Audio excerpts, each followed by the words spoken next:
paz do Senhor, amados, estamos dando início hoje a mais um módulo de estudo.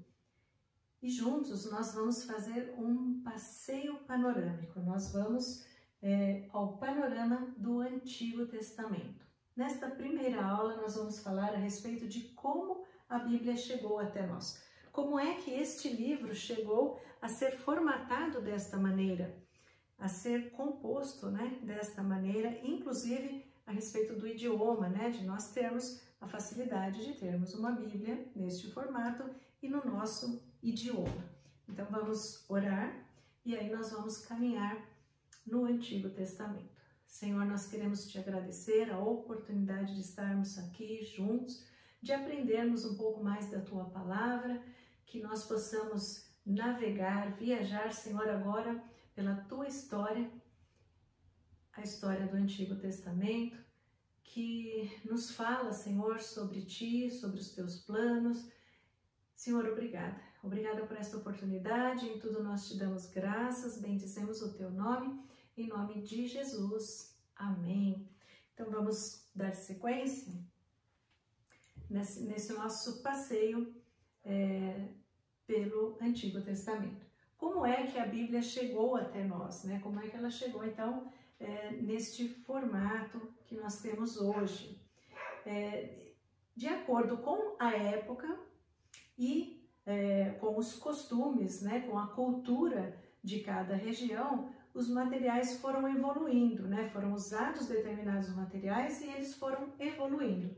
Então, por exemplo, tábuas feitas de barro, cerâmicas, peles de animais, papiros. Esta foi a evolução, de como isso foi escrito para chegar ao que nós temos hoje.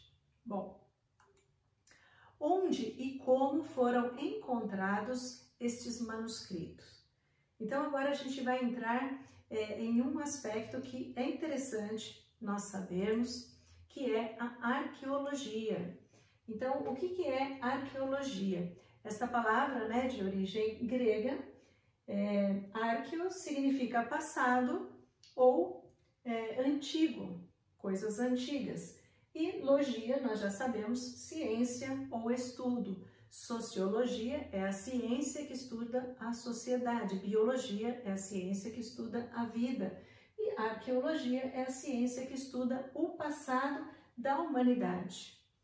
A sua história, a formação, aquilo que aconteceu a respeito de um povo, por exemplo, que já não existe, e como saber o que foi este povo, a cultura, os detalhes, enfim, nós vamos ver. E é feita a arqueologia através de coleta de materiais e escavações.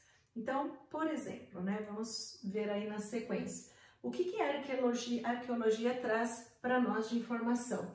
Por exemplo, a arte rupestre. A arte rupestre, nós estudamos isso em História da Arte, são aqueles desenhos feitos em cavernas, inclusive aqui no Brasil nós temos, se eu não me engano, no Piauí, nós temos cavernas tombadas como patrimônio histórico, porque tem desenhos da pré-história, feitos pelos homens, desenhados pelo ser humano, e que retratam uma época. Então, através desses desenhos, é possível saber a respeito de alguns animais que existiam na época, de ferramentas que eles usavam, se já tinha fogo, se não tinha fogo, quando isso aconteceu.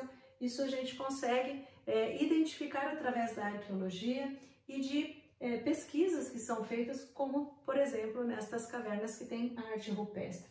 Outra coisa que traz para nós esses costumes e culturas desses povos antigos são os fósseis. Então nós temos o fóssil, está escrito em espanhol aqui, mas tudo bem, o fóssil animal, que nos traz, por exemplo, nos fala, por exemplo, a respeito de animais extintos, como os dinossauros, o porte deste animal, como era a constituição, o formato. Vê que a gente consegue identificar alguns desses fósseis inteiros, e isso traz informações para os cientistas, para os pesquisadores, que vão, a partir disso, fazer um desenho, e hoje a gente tem né, esta ideia de como eram os animais. Fósseis humanos também são encontrados, e isso nos mostra como eram povos de determinadas regiões que tinham uma altura acima do normal da média de hoje, por exemplo, ou um povo específico com uma estatura bastante baixa, enfim, características que são trazidas pela arqueologia. Outra coisa que a arqueologia nas escavações, nas pesquisas encontram são artefatos, né, que chamamos de artefatos arqueológicos, que estão enterrados aí ou em cavernas, são encontrados, que trazem informações para a gente sobre cultura, usos e costumes. E também monumentos. Alguns monumentos que hoje são gigantescos assim, estavam escondidos, né? Alguns deles foram através de escavação que foram encontrados. E aí nós sabemos como era a cultura daquela época. Então, a arqueologia. Vamos fazer uma pergunta agora. E a pergunta é: qual é a principal contribuição da arqueologia para o estudo bíblico? Qual é a principal contribuição da arqueologia para nós que estudamos a Bíblia, que desejamos, né, aprender mais a respeito? O que ela traz de benefício para nós, esta ciência? E aí vamos lá. Ela traz uma recuperação, recupera cotidianos dos tempos bíblicos. Então, através de artefatos que foram encontrados e de escritas que foram encontradas, é possível você saber como era a cultura daquela época, a questão, testificação, né, da questão do casamento, de se casar com duas esposas, de deixar a questão da herança, um monte de detalhes de coisas que nós vemos na Bíblia, nós vamos encontrar nesses achados arqueológicos uma ligação com isso que nos ajuda a reconhecer, por exemplo, costumes e práticas e cenários políticos, instrumentos de guerra. Tudo isso é uma contribuição real, válida, muito boa, da arqueologia para nós. Então vamos a um exemplo disso, né? Existem milhares, se você pesquisar na internet você vai encontrar milhares, mas eu coloquei aqui apenas 2 exemplos que são importantes para nós. Um foi esta pedra que foi encontrada, ela é chamada de pedra moabita ou estela de Mesa. Mesa aqui é o nome do rei, né? Então essa pedra é feita de basalto, com uma inscrição a respeito do rei de Moabe, o rei Mesa. E isso está relatado aqui a respeito da conquista de Moabe, deste rei, por Onri, rei de Israel e pai do rei Acabe. Rei Acabe é mais conhecido assim de nome. Então esse é um registro que nós temos na Bíblia de 2 Reis 3, de 4 a 27, e que tem um paralelo, né, uma concordância dessa história nessa pedra que foi encontrada, que é datada de mais ou menos 830 a.C. E essa pedra se encontra hoje no Museu do Louvre, em Paris, na França. Bom, o que nós encontramos aqui nessas escritas? Essas escritas dos moabitas, né, era quase idêntica ao hebraico. Então, conseguem, né, através desse achado, fazer essa correlação. Menciona o tetagrama sagrado, a maneira como Deus se apresentou no Antigo Testamento, com esse tetagrama, né? São 4 letras que representam o Senhor, o nome do Senhor, que foi transliterado, porque como não tem vogal a gente não consegue pronunciar isso, nós que somos ocidentais, né, no nosso idioma.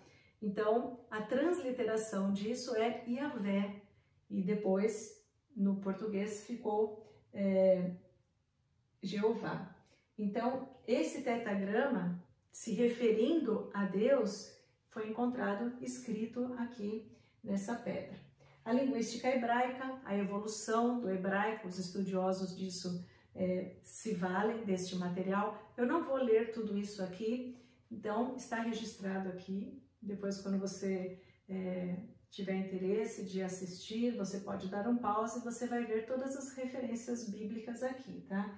Eu não vou ler tudo, mas o que nós temos aqui? Nomes de cidades que são citadas nesta pedra, que são locais dos moabitas, né, que são mencionados, que os moabitas estiveram e guerrearam e tudo mais, que está na Bíblia. Então, testificam, né? Aqui tem todas as referências. Bom, então, continuando. Por que eu quis falar a respeito da arqueologia? Porque ela tem um papel importante. Nós estamos falando do Antigo Testamento, nós estamos falando sobre como chegou até nós todas estas informações, esses registros que nós temos na Bíblia. E a arqueologia é extremamente importante, é uma ciência e é extremamente importante para nós, como nós vimos, para nos trazer informações a respeito de costumes, de ferramentas, de como eles atuavam, da política. Porém, qual é o papel secundário da arqueologia para nós? Qual é o papel que não é importante, é secundário da arqueologia para nós? Então, vamos lá, a resposta, né? A autenticação. Por que isso? Por que isso é importante? Porque para a pessoa que não crê, você usar os achados arqueológicos para falar, olha, veja como é verdade o que a Bíblia diz, isso daqui foi encontrado em tal lugar e isso mostra, né, que aconteceu realmente isso. Então, como um argumento nosso para o não crente, ok, ela é válida, mas não que a arqueologia é necessária para autenticar para mim e para você que o que está escrito na palavra de Deus é verdade. Porque o que está escrito na palavra de Deus é a verdade. Nós cremos nisso e nós não precisamos, então, da arqueologia para isso, para autenticar o que a palavra de Deus está dizendo. Então, a arqueologia, ela pode autenticar a história, mas ela não vai autenticar a teologia. Ela encontrou, por exemplo, né, os arqueólogos encontraram os muros de Jericó. Eles encontraram, tá vendo? Isso é um sítio arqueológico. Eles especularam a causa da queda do muro de Jericó que foi encontrado, mas eles não podem confirmar ou negar o papel de Deus nos acontecimentos. Aquilo que está registrado na Bíblia de como foi que o muro caiu e tudo o que aconteceu foi como está escrito na palavra de Deus.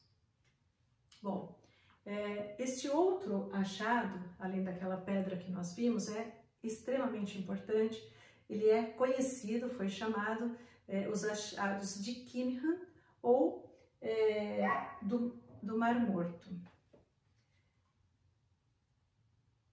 Ele foi encontrado em 1947, o cachorro do meu vizinho me desconcentrou.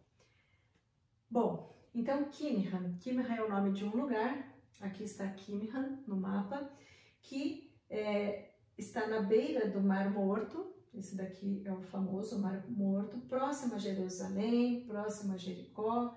Então, nesta região aí está Qumran. Bom, então vamos ver aqui.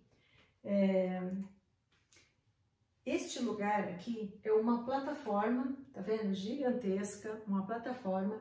E de todos os lados aqui, exceto onde ele é ligado, né, na porção de terra maior, ele tem esse precipício, né? É extremamente grande, isso daqui é um precipício que tem em volta deste lugar. E ele fica de frente para o mar, de frente para o Mar Morto. Então, é uma área que tem muita atividade tectônica, né? Sísmica, muitos abalos, pequenos terremotos. E aqui foi encontrado, então, um sítio arqueológico.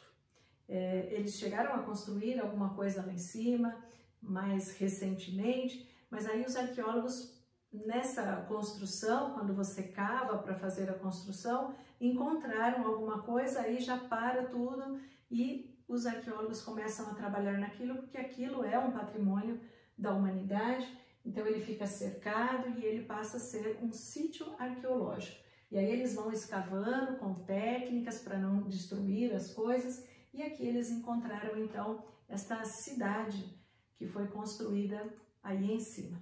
Nesse precipício que tem em volta, neste barranco que tem em volta, foram encontradas 11 cavernas. Esse achado todo arqueológico aconteceu em 1947, né? Veja que faz bastante tempo, mas não tanto assim, ainda vamos dizer, na nossa era, né? Estas 11 cavernas são extremamente importantes. Por quê? Porque nestas cavernas foram encontrados vasos de barro com os manuscritos do Mar Morto. Então, eles são conhecidos como achados de Qumran ou manuscritos do Mar Morto, que foram encontrados nestes vasos.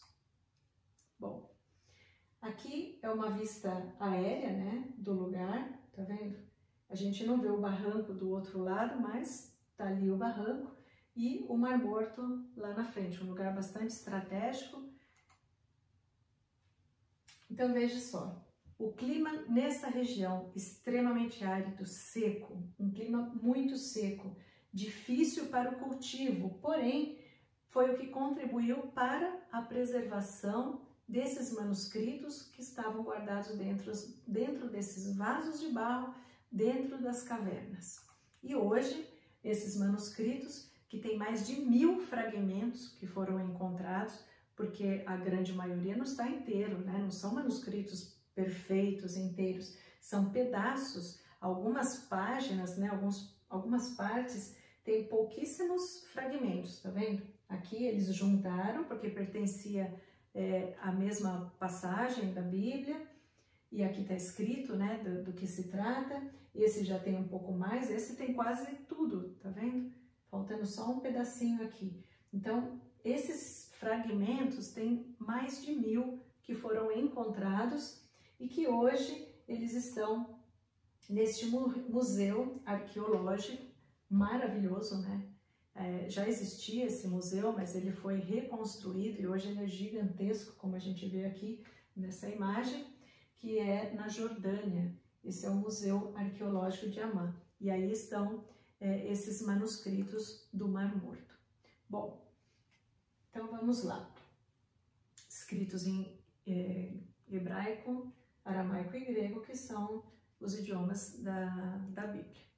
Bom, agora eu queria compartilhar com vocês uma coisa bem interessante, que é como é que a história do Antigo Testamento a respeito da criação, por exemplo, chegou até Moisés. Porque quem escreveu, a gente vai ver aqui testificações, mas quem escreveu foi Moisés. Como é que a história chegou até ele? Então, é claro que é uma teoria, isso que nós vamos ver, porque, por exemplo, se nós analisarmos o livro de Jeremias, quando fala do rolo, né, de Jeremias, quando ele dita, ele para Baruque, se eu não me engano, ele dita de cabeça todo aquele escrito gigantesco, é dado aquilo, né, para quem de direito, a palavra estava sendo profetizada, e aí o rei que recebeu, ele queima aquilo, ele estraga, né, ele destrói.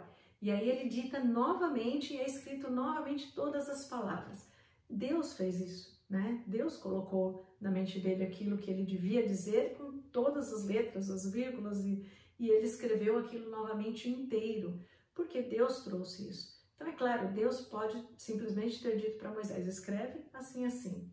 Mas esta teoria é interessante, então eu quero compartilhar ela com vocês. Que seria o quê? Passado de geração em geração. É bastante válida esta teoria, tem sentido com base em datas, né, e idades registradas na Bíblia. Então vamos lá fazer este passeio aqui na história.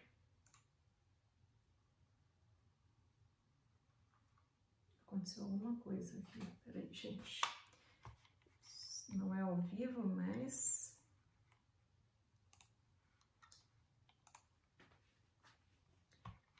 Tô dando um enter e ele tá indo para outro lugar, não sei porquê. Está, muito bem. Então vamos lá, de geração em geração. Olha só esta teoria, que interessante. Quando Sete nasceu, Sete é filho de Adão e Eva, certo? Adão e Eva tiveram filhos e filhas e tal, e aí vamos falar de Caim e Abel, né? Não vamos entrar em detalhes nem polêmicas.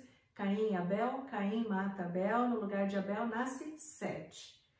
Então, Sete, filho de Adão. Quando Sete nasceu, Adão tinha 130 anos. Aí Sete gerou a Enos. Enos é filho de Sete, neto de Adão. Quando Enos nasceu, Adão tinha 235.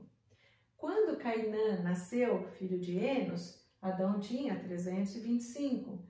E aí Cainã gerou Mahalael, Jared, Enoque, Matusalém, Lameque, gerações, certo?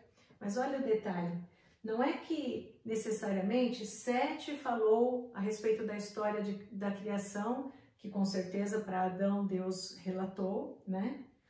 Não é que Sete falou para Enos, Enos para Cainã, porque isso até poderia gerar assim um telefone sem fio, né? Que vai perdendo coisas no caminho. Não, veja, Adão, o próprio Adão que ouviu de Deus, falou com Lameque. Ele tinha 874 anos quando Lameque nasceu. Então, ele mesmo pode ter dado esta informação para Lameque. Olha quantas gerações passaram aqui, certo? Lameque tinha 56 anos quando Adão morreu.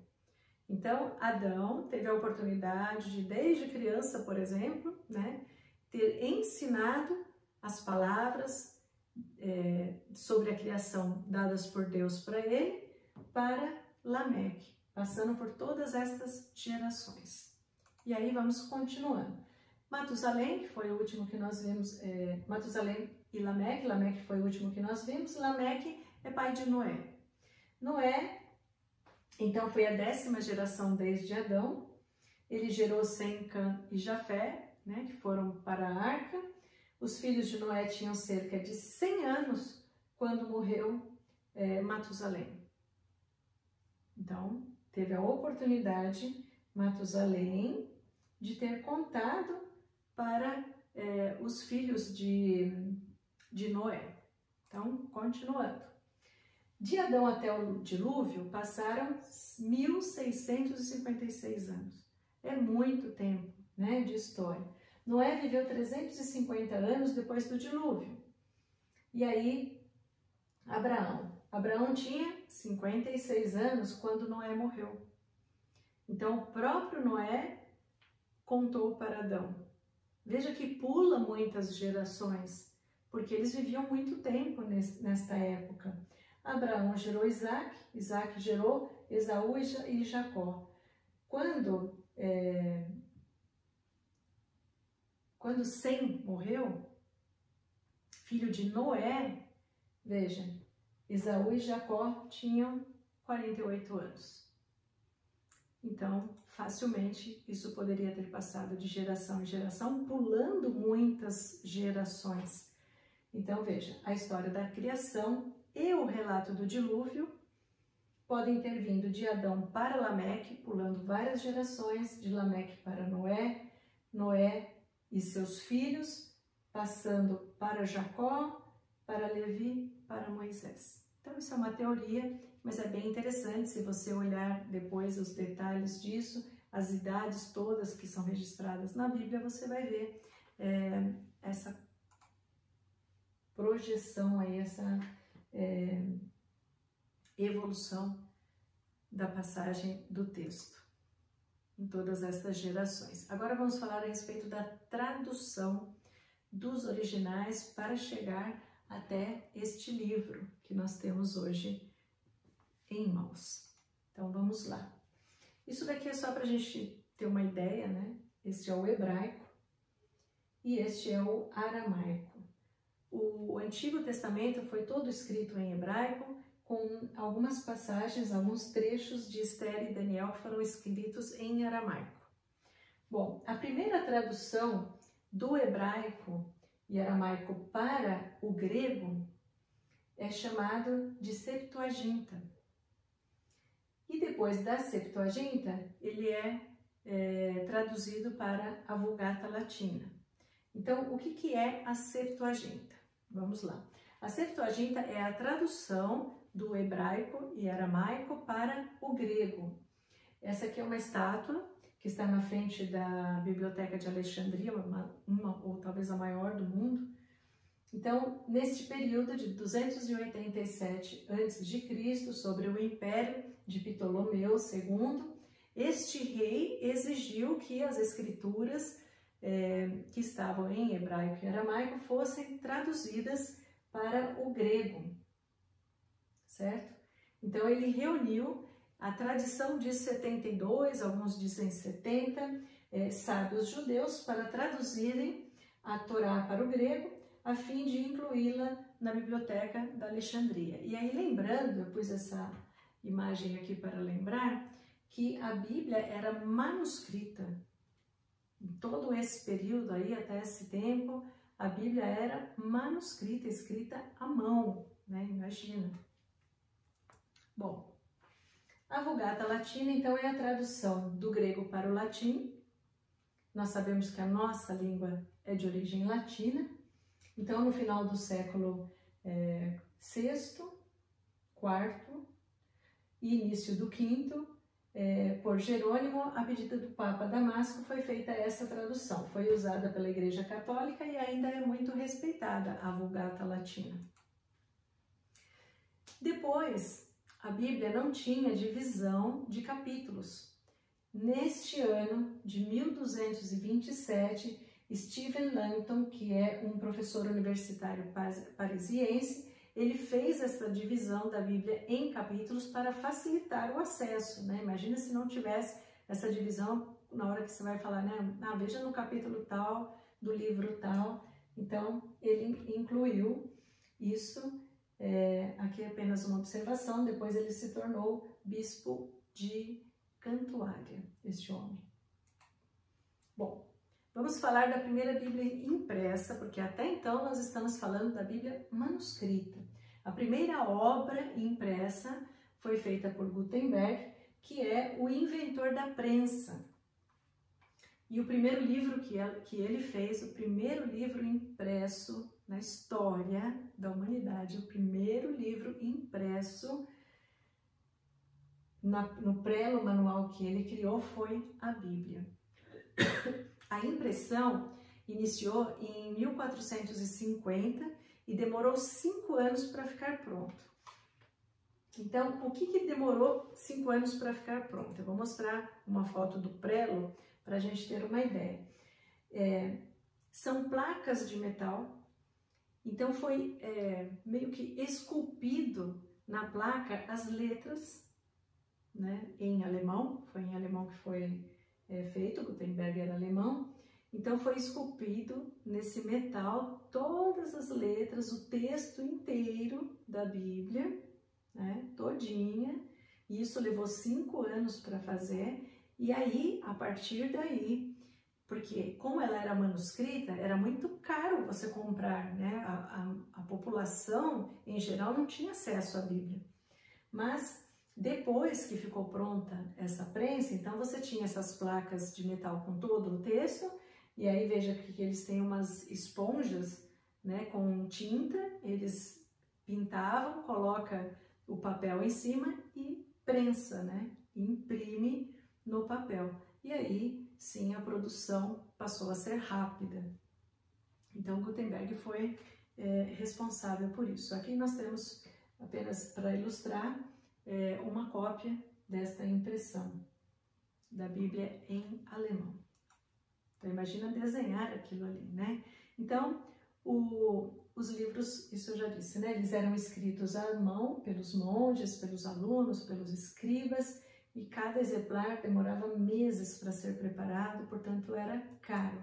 O que acontece depois de Gutenberg é que a Bíblia foi massificada, isto é, passou a ser algo mais acessível a grande população. Bom, divisão em versículos, nós falamos a respeito da divisão em capítulos, né? A divisão por versículos feita por Robert Stephanus, ele é um impressor, trabalhava com isso, né? Parisiense, e foi em 1551 que ele teve esta ideia de dividir por versículos. Então, isso facilitou muito a vida de todos. Essa divisão em versículos foi extremamente bem aceita por todos, inclusive pelos judeus, que facilita o acesso. Então, a primeira Bíblia em português, chegando finalmente, né, ao que nós temos hoje, a primeira Bíblia em português foi impressa em 1748 e foi feita a tradução foi feita a partir da Vulgata Latina. E aqui tem a Vulgata Latina, que está exposta no museu, a primeira Bíblia impressa, a tradução da Bíblia para o latim. 66 livros escritos em aproximadamente 1500 anos por mais de 40 autores, onde desenvolve um único tema, a redenção do homem. Tremendo isso, né? Esse livro é maravilhoso, é fantástico, não tem explicação. Olha o que tem neste livro. O Antigo Testamento, a preparação do Redentor. Os Evangelhos, a manifestação do Redentor. Os Atos dos Apóstolos, a proclamação da mensagem do Redentor. As Epístolas, a explicação da obra do Redentor. E, finalmente, o Apocalipse, a consumação da obra do Redentor. Para a gente facilitar o entendimento, né, estamos falando de modo geral, vamos iniciar um passeio panorâmico no Antigo Testamento. Então, eu queria falar um pouquinho a respeito do tempo. Como é esta contagem de tempo? Porque às vezes a gente está lendo o Antigo Testamento e parece um pouco confuso, porque aconteceu isso em 1400 e tanto, aí você continua lendo, daqui a pouco aconteceu alguma coisa em 1200 e tanto. Diminuiu, né? Então algumas pessoas ficam confusas. Então preste atenção, o nosso calendário, né, usado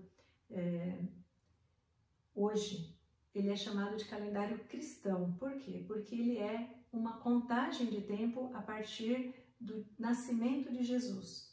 Então, o zero começou no nascimento de Jesus e a partir daí nós estamos no ano 2021 depois de Cristo.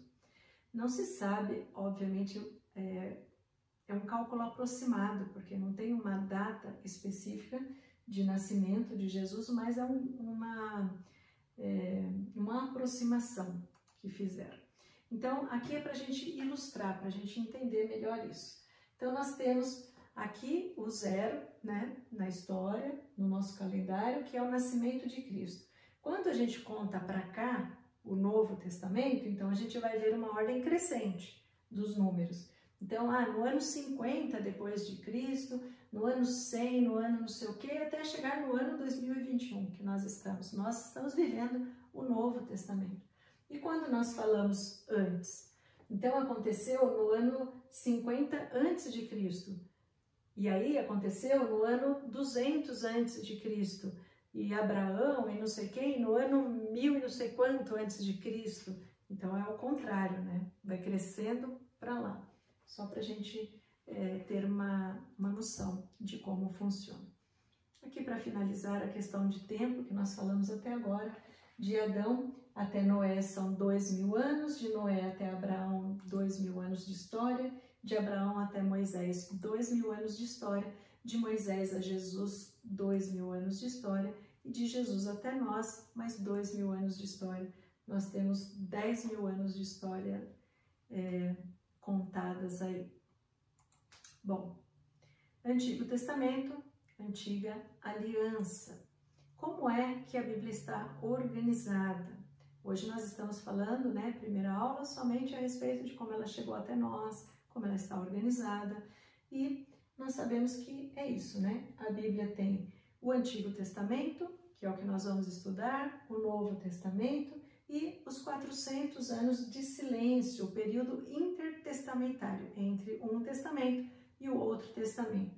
É chamado também de período do silêncio porque nesses 400 anos não houve profetas levantados por Deus. Então o último foi Malaquias e depois só João Batista, 400 anos depois, para anunciar o nascimento de Cristo.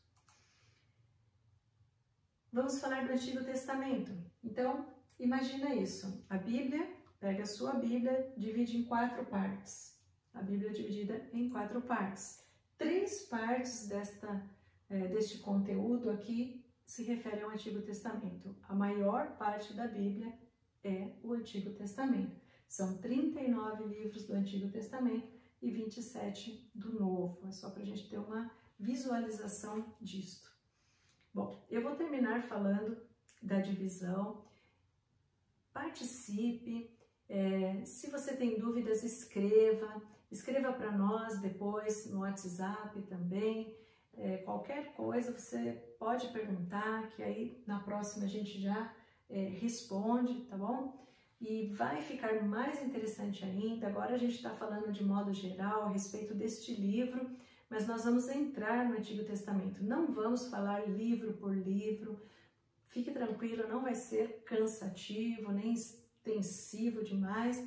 Nós vamos fazer uma viagem panorâmica, entendendo o plano de Deus, a revelação de Deus, e no meio disso, outros professores vão entrar com alguns temas importantes que tem no Antigo Testamento, né, de maior destaque, porque todo ele é importante. Então, como é que está dividido o Antigo Testamento? Pentateuco são os primeiros 5 livros do Antigo Testamento. Também são chamados livros da lei ou Torá, que é uma palavra hebraica que significa lei. Então, esses são os nomes do Antigo Testamento. Só para vocês conhecerem, isso daqui é a Torá. Tá vendo? Olha a grossura disso. Só tem os 5 primeiros livros aqui, só o Pentateuco. Gênesis, Êxodo, Levítico, Números e Deuteronômio é o que tem aqui. Aqui é um livro que tem uma Bíblia que tem em português, em hebraico e muita informação, muita concordância, explicação, é maravilhoso. E veja que ele é ao contrário do nosso, né? Nós lemos assim, mas essa é a capa de trás. A Torá, ou no Oriente, né? É o contrário, então você tem que ler de trás para frente. Você vai encontrar Gênesis aqui no começo, depois Êxodo, você vai andar de trás para frente. Então esta é a Torá, o Pentateuco. Continuando, nós já estamos terminando. Deixa eu clicar aqui. O autor é Moisés, e aí nós vamos finalizar lendo estes textos que testificam a autoria do Pentateuco como sendo Moisés. Então vamos ler, o primeiro texto que nós vamos ler é Deuteronômio 31, de 24 a 26. Então é o Antigo Testamento testificando a autoria de Moisés. Vamos abrir a Bíblia e vamos ver o que é que diz o texto? Tendo Moisés, nem precisaria ler o resto, né? Tendo Moisés acabado de escrever integralmente as palavras deste livro da lei, desta lei num livro, deu ordem aos levitas que levavam a arca da aliança do Senhor, dizendo: tomai este livro da lei e ponde ao lado da arca da aliança do Senhor, vosso Deus, para que ali esteja para testemunhar contra ti. Então está claro, né? O próprio tem várias referências. Eu peguei uma que está em Deuteronômio dizendo: tendo acabado de escrever integralmente este livro da lei. Depois, no Novo Testamento, pegando uma referência do Novo Testamento, nós temos 2 aos Coríntios, por exemplo, de 3,15, que diz: mas até hoje, quando é lido Moisés, entende-se quando é lido Moisés, quando é lido os escritos de Moisés, a lei de Moisés, o véu está posto sobre o coração deles. E finalmente, mais uma referência, que é o próprio Jesus testificando Moisés como o autor. Portanto, se de fato cresceis em Moisés, também creríeis em mim, porquanto ele escreveu a meu respeito. Amém? Então, Moisés é o autor do Pentateuco. E aí, nós temos o Pentateuco, os 5 primeiros livros da Bíblia, e depois os livros históricos. Josué, Juízes, Ruth, 1ª e 2ª Samuel, 1ª e 2ª Reis, 1ª e 2ª Crônicas, Esdras, Neemias e Esther. Por que a sequência dos livros que estão em ordem aí na Bíblia, no Antigo Testamento, eu coloquei aqui do lado e não embaixo? Porque este é o volume, este é o conteúdo, tá vendo? Gênesis até Esther. Os livros poéticos, com exceção de Jó, que tem uma... mais ou menos colocaram aí, mas não tem uma data definida, Salmos, Provérbios, Eclesiastes e Cantares estão aqui dentro. Foram escritos no período de 1ª Reis e 1ª Crônicas, os livros poéticos, então está inserido ali. E os livros proféticos da mesma maneira.